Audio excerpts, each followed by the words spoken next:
जी नमस्कार, मैं daily Bihar news के तमाम यूजर्स को हार्दिक स्वागत करता हूं और आज मैं जिस मुद्दे पर बात करने जा रहा हूं वो है अभी जो तत्काल में चल रहा है एंटी रोमियो।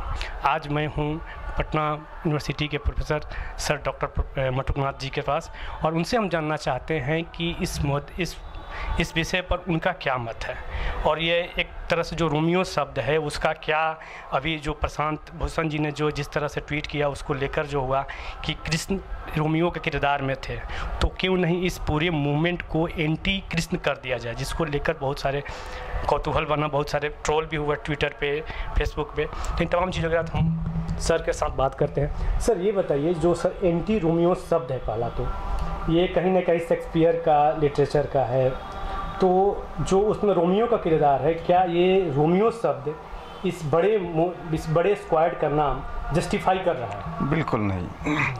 अगर आप गुंडों के लिए, मंचलों के लिए ये दस्ता गठित किया है तो उसके लिए रोमियो नाम लेने की क्या ज़रूरत है?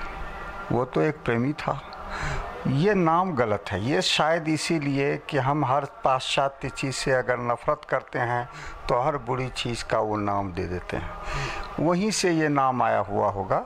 मेरी दृष्टि में ये नाम गलत है। जैसा कि मैंने सुना है, उत्तर प्रदेश के मुख्यमंत्री जी ने कहा है कि जो मंचले हैं, उचक्के हैं, जो गर्ल्स स्कूल, कॉलेज और हॉस्टल के पास या सड़क पर जहाँ तहाँ छेड़खानी करते हैं, उसके लिए गठित है। बहुत अच्छा स्वागत है, अच्छा कदम है, लेकिन इसके लिए एंटी रोमियो क्यों? ये शब्द गलत है। इसी संदर्भ में आपने बताया, इसी का मजाक उड़ाने के लिए प्रशांत भूषण ने एक दूसरा नाम उछाल दिया। वो उन्होंने कहा कि रोमियो तो एक आदमी से प्रेम करता था और कृष्ण तो सबको छेड़ते चलते थे, तो छेड़ने वालों का अगर ये दस्ता है तो एंटी कृष्ण बनाइए। ये उनकी धार्मिक भावनाओं को छेड़ने के लिए, और सही ही छेड़ा उन्होंने।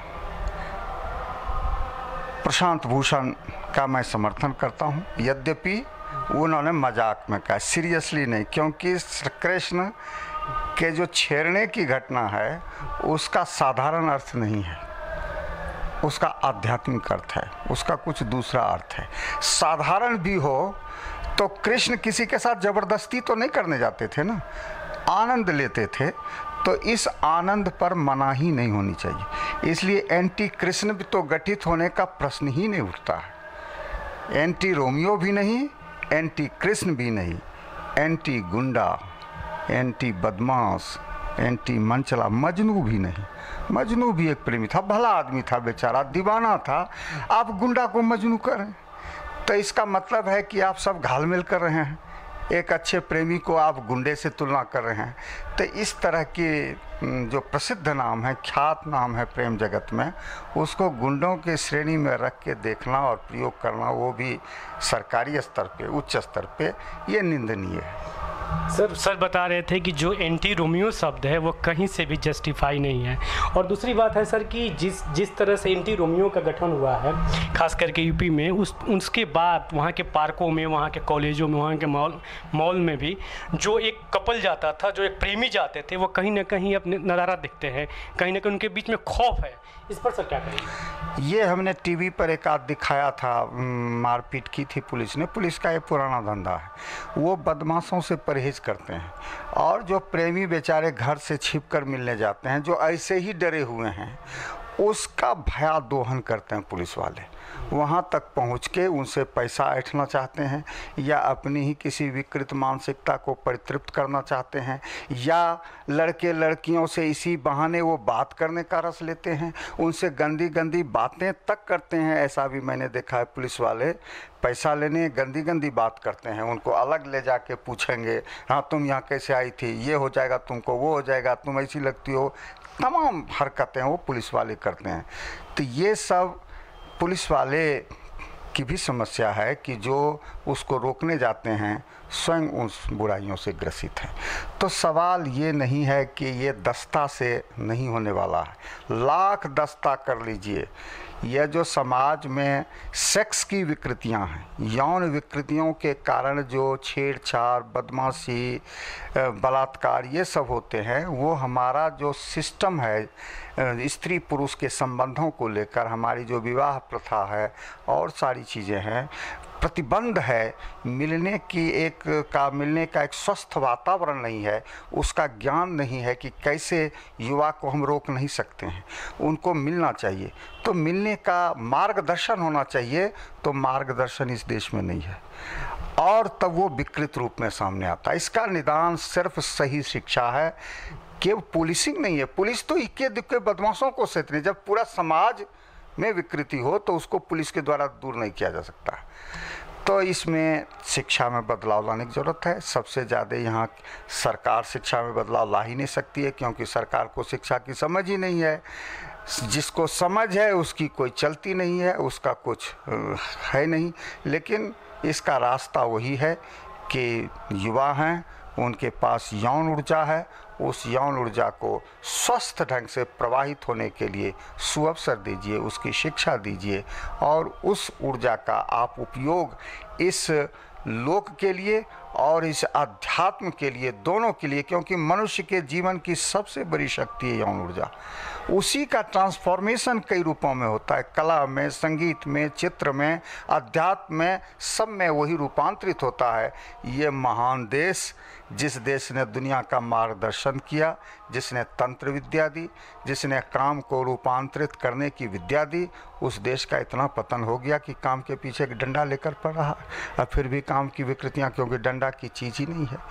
तो इसको समझ के द्वारा काम की शिक्षा, आप खजुराहो मंदिर देखिए, बहुत उसकी तारीफ होती है मंदिर की क्या तारीफ होती है। पर्यटक, फॉरनर सब लोग आते हैं। क्या है, बाहर संभोग के अनेक चित्र हैं और अंदर खाली है। यानी इन बाहरी भित्ति पर जो हम बाहर हमारा जो यौन भावना है उसको तृप्त करते हुए वहाँ पर हम अंदर शून्य की ओर प्रवेश करें, उस तरफ संकेत है उसका। यहाँ अब हम चाहते हैं कि हम शून्य की ओर प्रवेश करें, इसको छोड़ देंगे तो आप कहीं नहीं जा पाएंगे। भगवान को पाने का, राम को पाने का रास्ता काम ही है। तो उस काम जो इतनी बड़ी ऊर्जा, इतनी बड़ी शक्ति है, उसका कैसे रूपांतरण करने की विद्या कैसे आवे, ये किसी गवर्नमेंट को नहीं है, ये सिर्फ ओशो के पास है। सर, जैसा कि कहा जा रहा है, बहुत सारे पॉलिटिकल पार्टी के नेताओं ने बोल रहे हैं कि इस तरह का एंटी रोमियो स्क्वाड बिहार में भी ज़रूरत है, क्योंकि बिहार के लगातार महिलाओं के प्रति एक जो यहाँ का माहौल है वो सही नहीं है। कॉलेजों में, स्कूलों में आए दिन छेड़छाड़ की घटनाएं होती है, पार्कों में भी होती है।